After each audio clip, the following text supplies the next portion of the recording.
Hi, I'm Bianca Blas, and I'm here with Isabella Pelletieri, who is here to share her personal experience with sexual abuse. So thank you for being here. Thank you for having me. Yeah, so how are you today? I'm doing well. I'm a little nervous. I've shared my story before, but obviously every time it's kind of nerve-wracking to talk Yeah. about it. But yeah. So do you want to take me back to sort of where it started? What led up to this? How did you meet your abuser? So I dated a guy in high school for a couple of months, and we broke up and nothing really came of it. And it was like my first high school boyfriend, so obviously it took me a while to like get over him, and we kind of went back and forth for a while. And my first year of college, I was still in contact with him, and I'd get texts from him saying like, I'm your first love, it makes sense, like, come on, like, have sex with me, have sex with me, have sex with me. And I was still very hesitant about it. I hadn't lost my virginity yet. And so we met up, and the whole time he was just begging me and saying like, it makes sense, you love me, right? You love me. And it came up to the point where he rented a motel room for us, and he spent money, and I was like, I feel like at this point I have to have sex with him because he paid for a hotel room for us.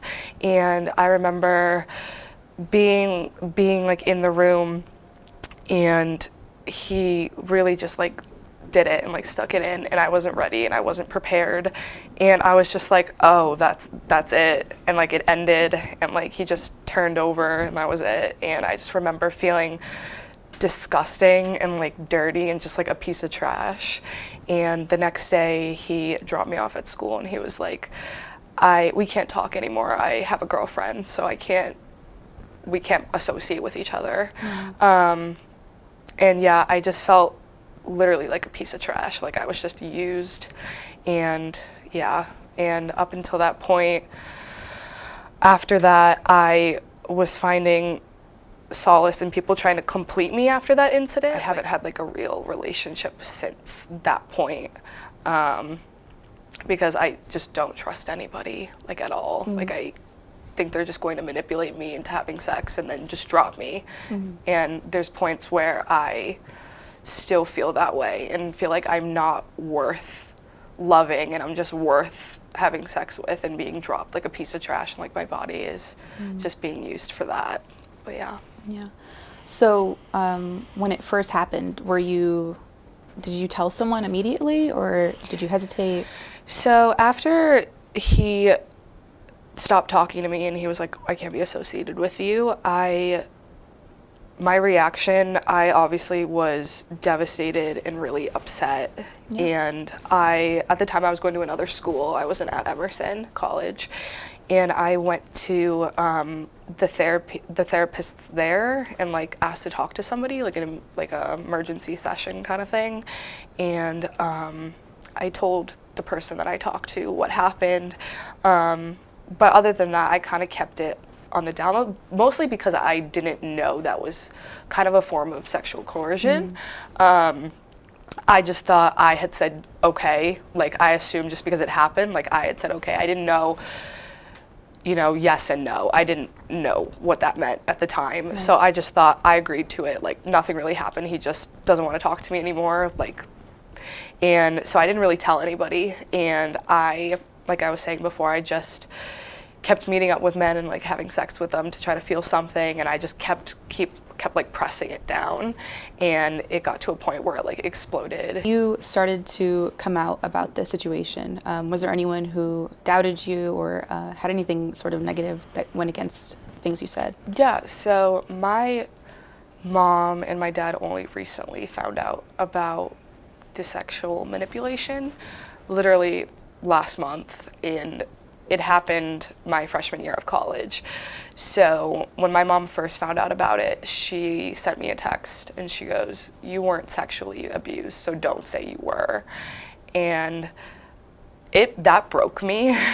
Just because, your mother is your mother. You want your mother to support you and be there for you and tell you like everything's okay, like this isn't your fault. And when my own mother was telling me that like what happened didn't happen, it it was terrible. I remember being so angry and texting her back and saying, like, you weren't there, you have no idea what happened. But like I said, I think my parents are very Catholic and very like old-fashioned, and I think what was really only on their mind was that I had sex. That's all they could get.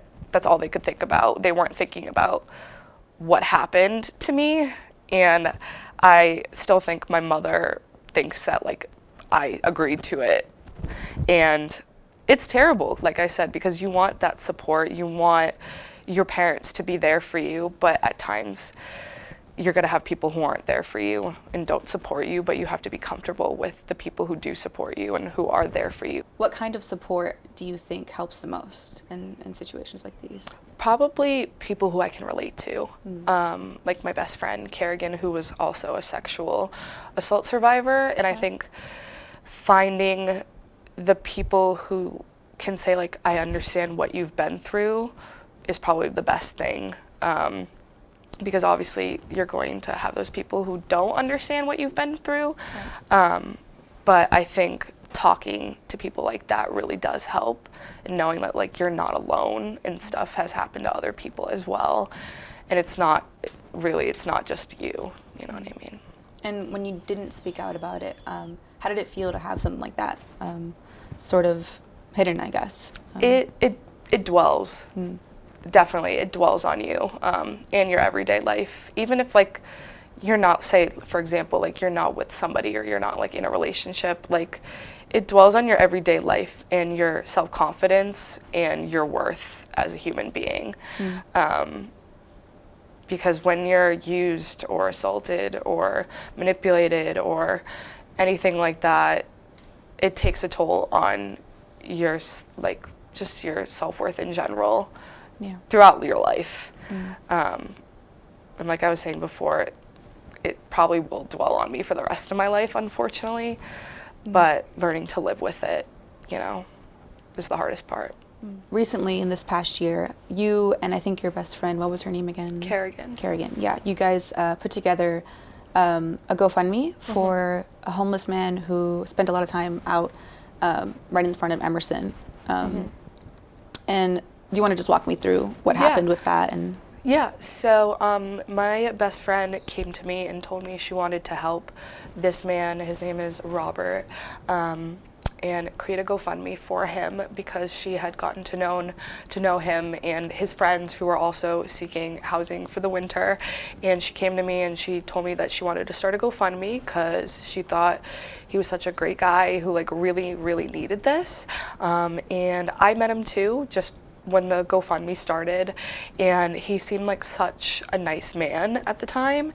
And so the GoFundMe grew. Obviously, I think we passed $3,000, and it kept just growing and growing and growing. And at the time, it was great because I was like, wow, like Emerson is such a great community, bringing together like all this money for these 3 men, and we spent so much time with them.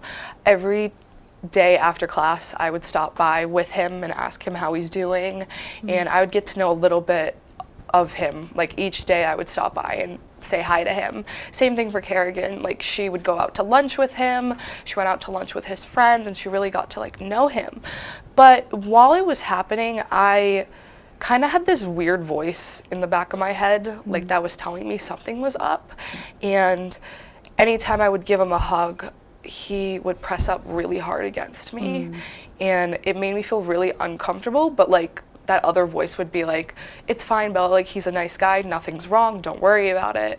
And obviously I had that like my mother saying like you can't trust everybody, and I guess that was the voice in the back of my head because me and my best friend, we actually had like a falling out over this, and we didn't talk for weeks, and we reconnected because that's when she texted me and told me that he, as well as his 2 friends, were level 3 sex offenders.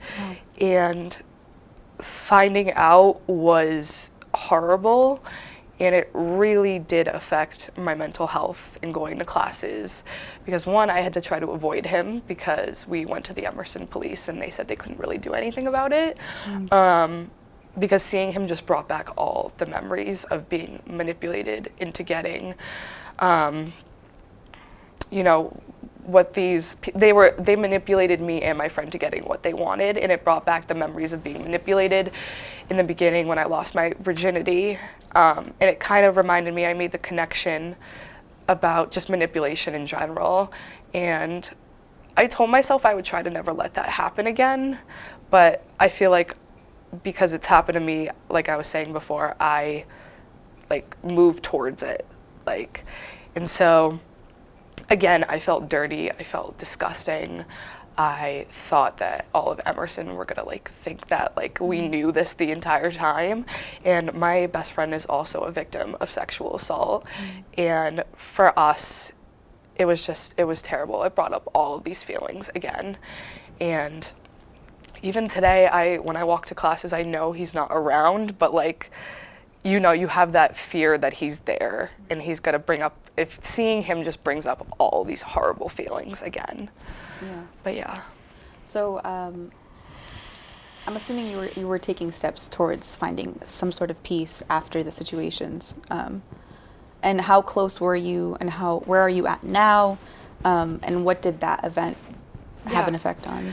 So at the time, before this incident happened, I was doing pretty well.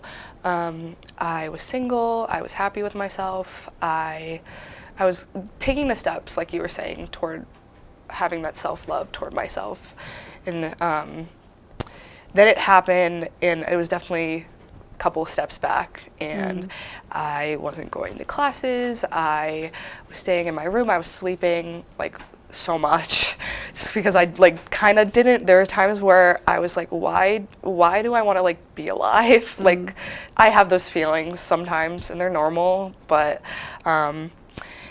so after it happened, I think me and my best friend found solace in what we've been through already, and we know that we've been through so much worse in our lives, and we both spoke about it. I wrote a blog post on social media about it, and I was overwhelmed with the amount of support that I got from the Emerson community, as well as my friends and some of my family. Not 100% supportive, which is unfortunate. But I think seeing that support made me believe in myself, that I'm strong, as well as my friend. And every day it's hard, but I think speaking up about it was that next step in showing our experience and knowing that we have that support. But Yeah. So is there anything that you would say to people who are going through similar experiences or anything like that? Yeah, so at the time when it did happen, I was literally this is it. This is the worst thing that could happen to me. I'm not going to get through this. This is just going to, and I thought it was just going to keep happening because I kept going back to men like the man who sexually manipulated me into losing my virginity. But it does get better. You learn to live with it, and in the beginning, it's so hard every day. You get up and you feel like you can't trust anybody because they're just going to hurt you. And obviously, I have days where that's all I think about. But it does get better, and you learn to live with it. It still obviously affects your everyday life, whereas relationships, you sort of get this PTSD around it, but it does get easier. In talking about it is one step into getting better and bettering your life.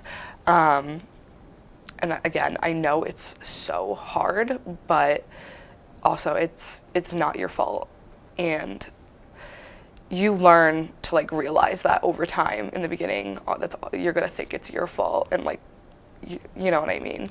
But like I said, it's talking about it really, really does help in spreading that message,